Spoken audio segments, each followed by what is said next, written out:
When 1 October happened, in the first minute, we had 9,000 911 calls. Crazy. There's no call center in the world that can handle 9,000 911 calls.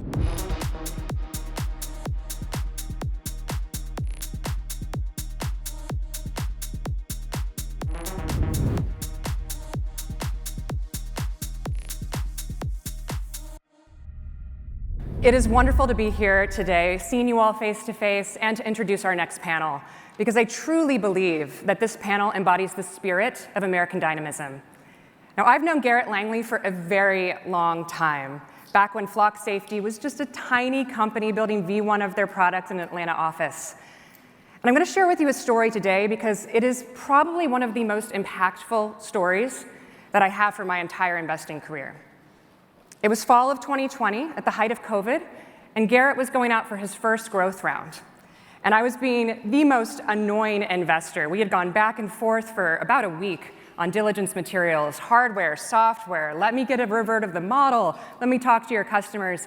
And Garrett, being the pro he is, responded like this, just constant back and forth, and it felt like we were really jamming.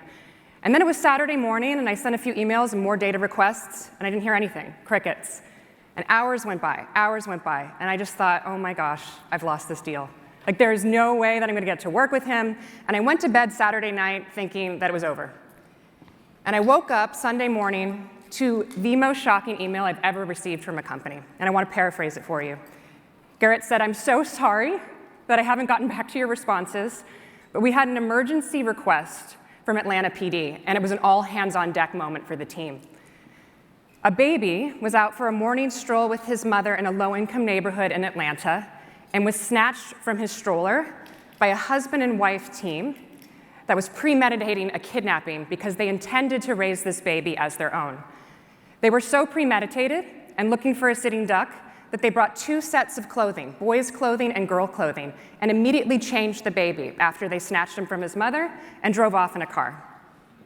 Now, law enforcement officials will tell you, in the first 24 hours, if you do not find a child who can't talk or a baby, the likelihood that you are going to find a child who has been kidnapped in a premeditated fashion is very low.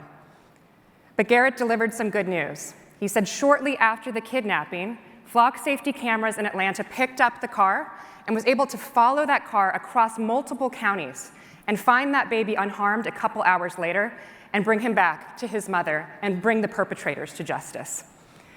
So when I received that email, I was expecting my first son, and so I just started bawling uncontrollably, because there are so few examples, or there's many examples, but so few examples like that, where heinous crimes are perpetrated against humanity and against citizens, and where technology has helped be the solution in order to bring people to justice and to make sure that babies go unharmed. And it made me proud to know Garrett, and it makes me extremely proud to be an investor in Flock Safety, and all of us at Andreessen Horowitz to be a major investor in Flock Safety. I'm also really proud of my partner David Ulevitch, who's led multiple rounds into Flock Safety, and did so at a time where a lot of people didn't want to invest in public safety technology. It wasn't a popular thing to do. And it's because of him that I think we have a true public safety, not only practice at Andreessen Horowitz, but that we have these companies such as Prepared and Skydio, and companies that are working with multiple law enforcement agencies around the country to make communities safer. We are also very fortunate today to have a special guest, Sheriff Kevin McMahill of Las Vegas, who has been an innovator in this community for 30 years in law enforcement. He started his career in the US Army and then worked his way up through Las Vegas PD. In 2010, he was assigned one of the hardest assignments, the highest crime neighborhood in Las Vegas, to be leader and to bring the crime rate down. And through his innovative approaches of working with community leaders, faith-based leaders, and others, he was able to bring crime down in that neighborhood by 40%. He was also in leadership during the mass shooting in 2017 and has delivered many innovations since that mass shooting in Las Vegas to make not only Las Vegas, but other areas safer. And in 2023, he was elected by a landslide election to be sheriff of Las Vegas. The world is getting less safe. Crime is rising, and it's not something that we want to talk about. It's not something that we want to think about. But it's because of public safety leaders like the ones that are going to be on this stage that we can have this important conversation about how technology can be used for good and to make our communities safer. So without further ado, I'm pleased to introduce Garrett, David, and Sheriff McMahill.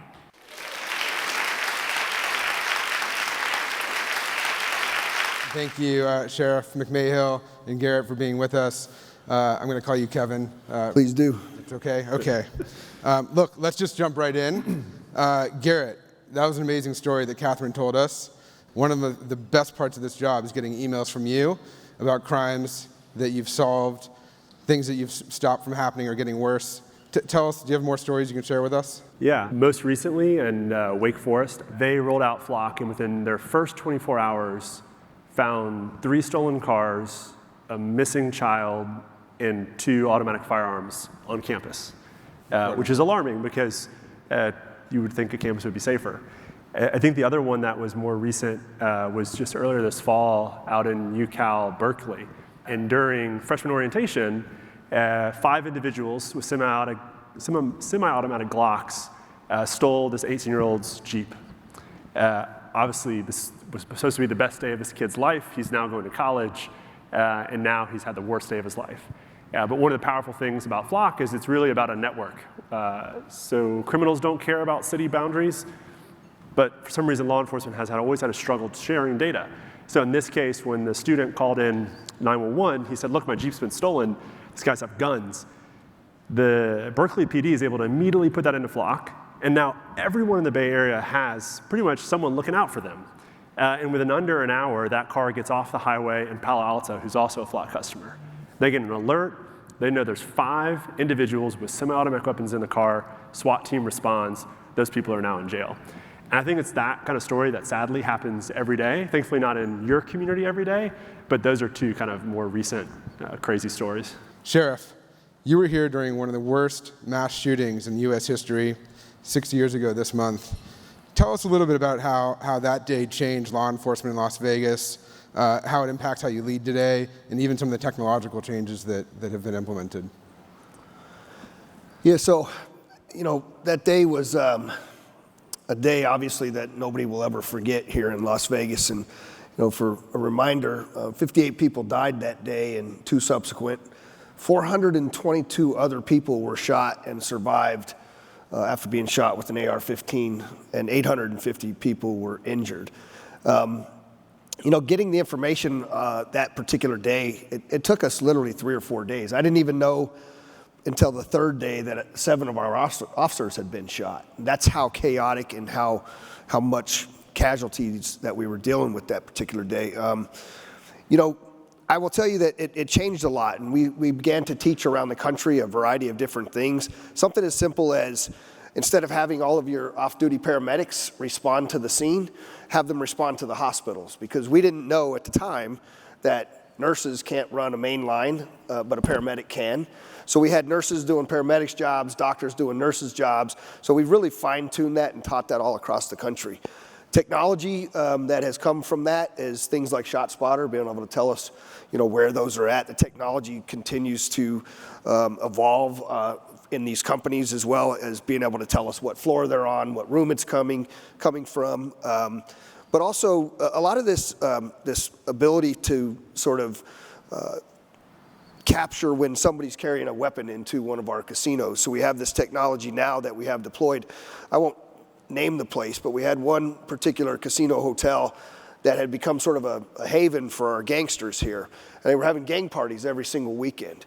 And we had numerous shots fired, numerous people killed. Every time my cops responded over there was a big fight. And so we put these gun detection technology in the elevator banks before they got on the elevator. And in one weekend after we deployed it, we found 60 handguns that were going to be taken into a casino hotel. That's how out of control it got. That place is probably one of the safest places that we have now. And so that ability to share that technology across the spectrum here in Las Vegas has allowed each one of these casino companies to talk to one another to keep us more safe as we move forward. So that has really been a big benefit of that. Thank you. That's incredible about the elevator bank. Garrett, switching back to you, I think what I don't think people know is size and scale of the company today. Can you just give us some highlights of just how large Flock Safety is and how big of an impact it's having? Yeah, it's definitely, we are one of the bigger, better kept secrets probably. I think if you're in law enforcement, You know exactly who we are, and you hopefully love us. Sheriff, let us in that NPS. Got my vote. But we're live in just over 4,000 cities in America. So that's almost 70% of the population that's covered by Flock. And from a efficacy, we solve about 2,200 crimes a day, which is just around 10%. And so while we will often pat ourselves on the back because we're at 10% of crime solved, it's like, well, without a detective, an officer, and a community, it all kind of falls apart. It takes three legs. You got to have technology, sure, but you got to have the other two in lockstep. Do you mind if I jump in for a second? Please. So let me tell you one story about Flock that really sort of resonated with me. Was I had a shooting at one of my local high schools, out a street right out in front of the high school. And you can imagine that as the sheriff and in any town USA, when you have a shooting outside of a high school, it causes you a lot of concern. Obviously, we're thinking active shooter. In this particular case, another piece of our technology, the shot spotter technology, was able to detect that over 60 rounds had been fired. And we knew that there were 2 vehicles that had been shooting. Flock had not yet even gone live in Metro, but we had these cameras deployed out. We just hadn't flipped a switch to actually turn them on. So my detectives and utilizing all the investigative skills that we had, we really had nothing other than to find out that we had 2 cars with multiple people in them and multiple different calibers of weapons being fired out in front of one of our local high schools. And I was, quite frankly, frustrated as hell because we had no leads, we had nothing to go on. One individual had been shot. A lot of times people just get dropped off at a hospital with a gunshot wound and they don't tell us anything about it. So we're trying to piece all this stuff together. So we got a hold of you all and Flock and turned it on, and Flock was able to solve that crime for us before they'd even actually went out and done that. And so what I want to tell you about this is we've created what we call the Real-Time Crime Center at Metro. You're all invited to come check it out sometime. It's one of the most fascinating things. I'm not a technologist by any stretch of the imagination. I barely know how to turn my phone on sometimes, to be honest with you. But I will tell you that this technology is changing the game. And with the advent of Flock, we are going to get to a place at some point where it becomes impossible to commit a crime because technology will help us resolve that. When you look at Las Vegas Metro today, we have over a 90% clearance rate on all of our homicides for 5 years in a row. You won't find that anywhere else in the United States of America. That's in part because of technology, in part because of great detectives and leadership that are actually making this work. But I want you to understand something about that. When you go to other cities like Chicago as an example, 30% of their homicides are resolved. If you believe you can get away with committing the most heinous crime in any of these cities, you are going to continue to commit those crimes. Bad guys know that when you come to Las Vegas, because of our abilities, technology being at the forefront of it, you are going to get caught. Love that. Well said. Yeah.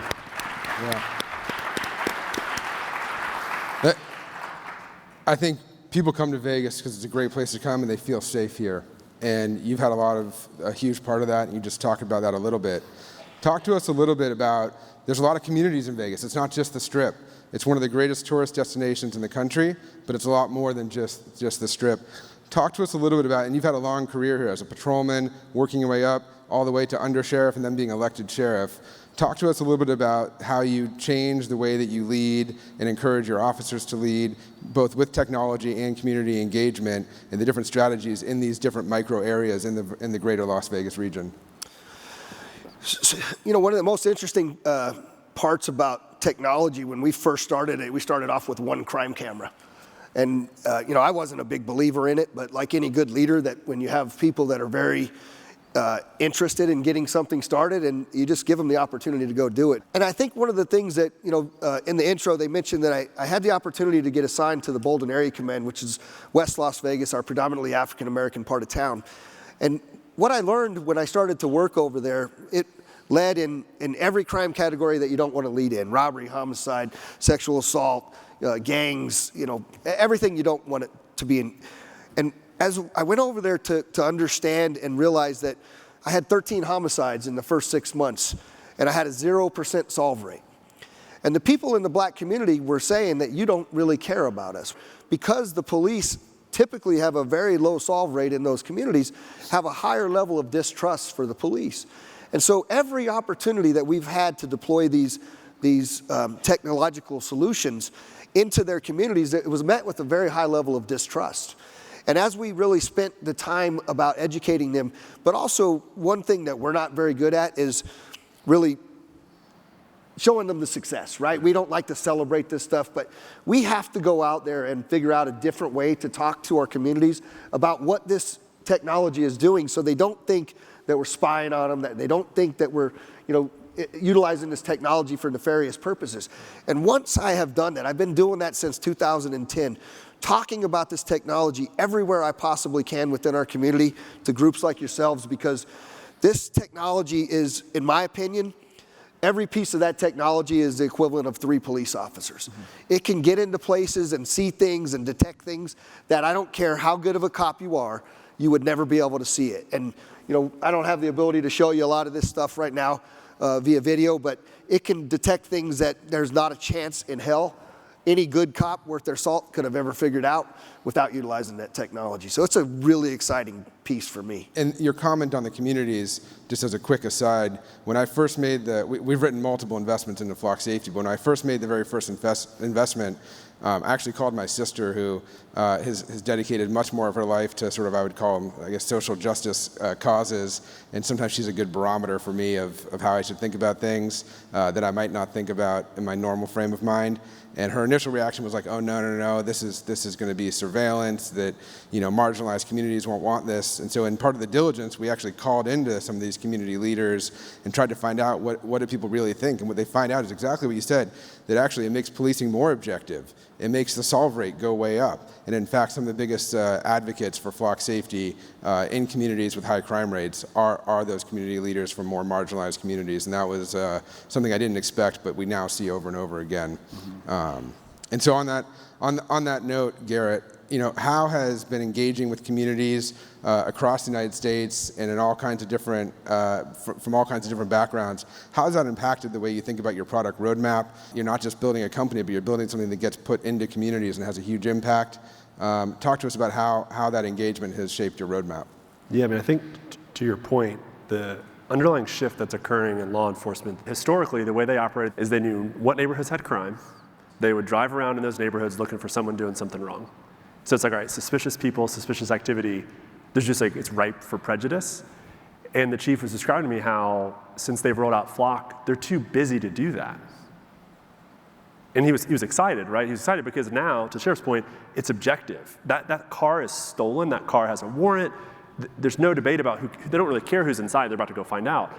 And it was this interesting shift where now this law enforcement agency was not only more effective, they needed less people, they were also delivering a more kind of equitable product to their community. Because they could say, look, we don't have time to go fish anymore. All we do is wait for the ding in the car that says, hey, there's a stolen car down the street, go get them.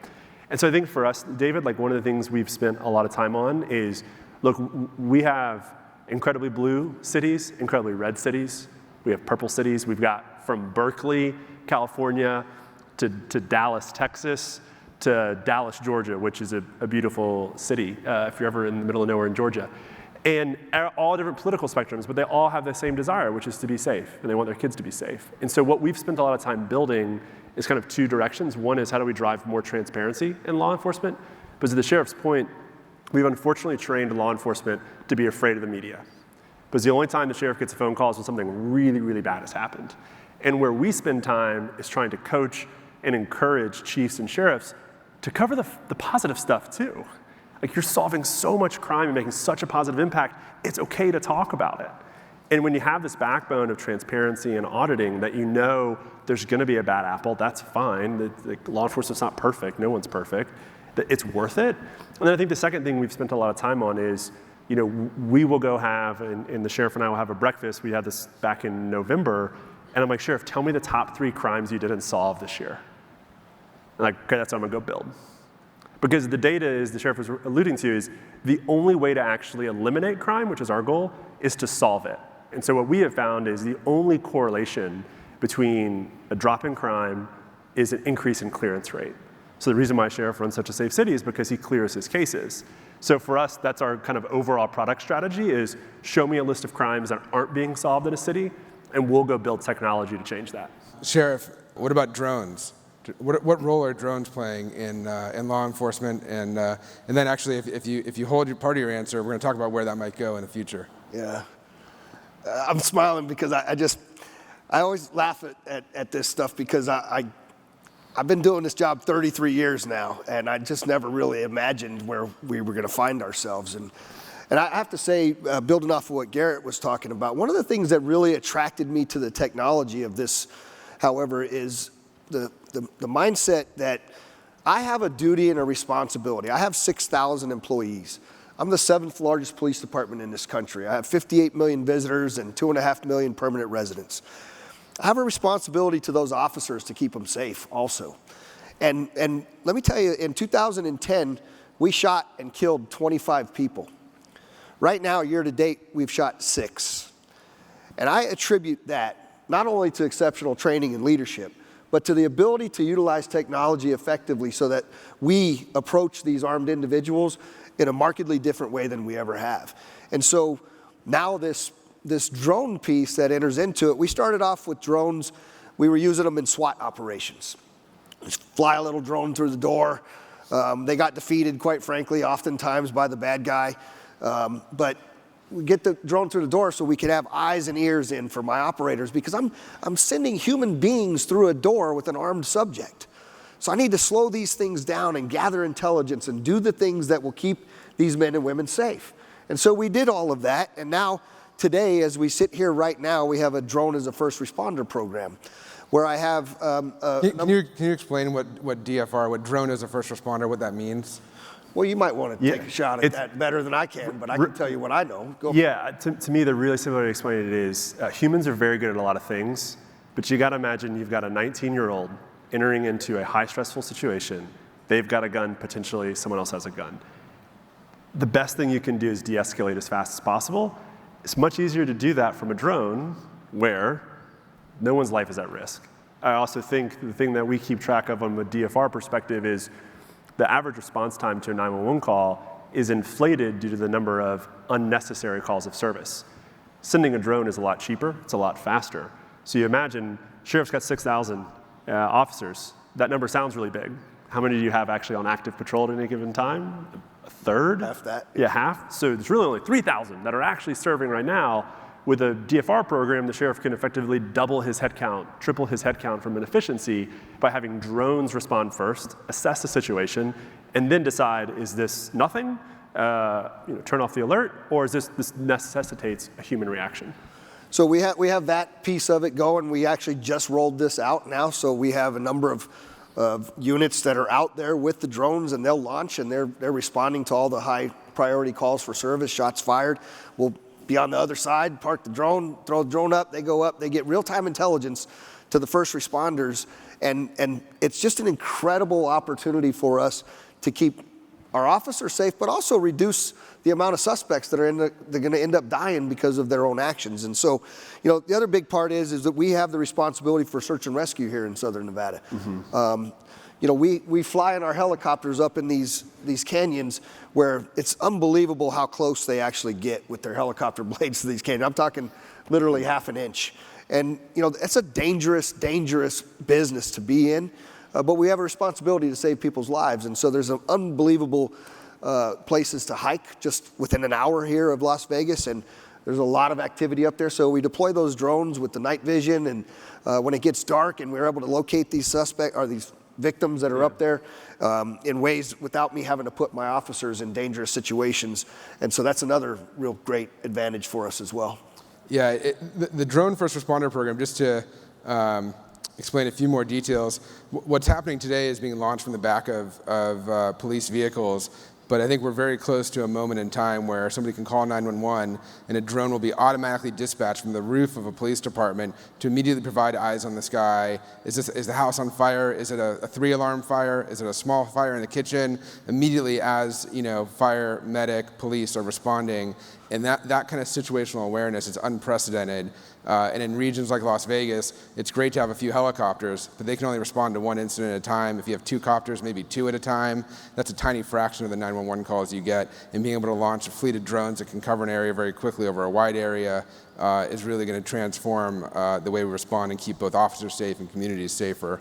And that's very exciting. I just have to highlight what you said here. I want you to imagine this. Shot spotter technology detects a gunshot, somebody being shot in a neighborhood. The drone that's located on a business launches up overhead within 30 seconds.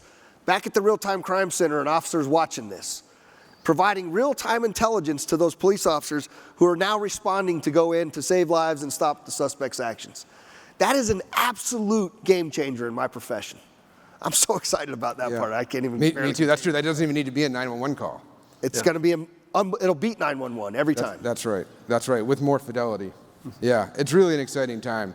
I think as we introduce these advanced technologies into public safety, and we'll talk about 911 in just a moment.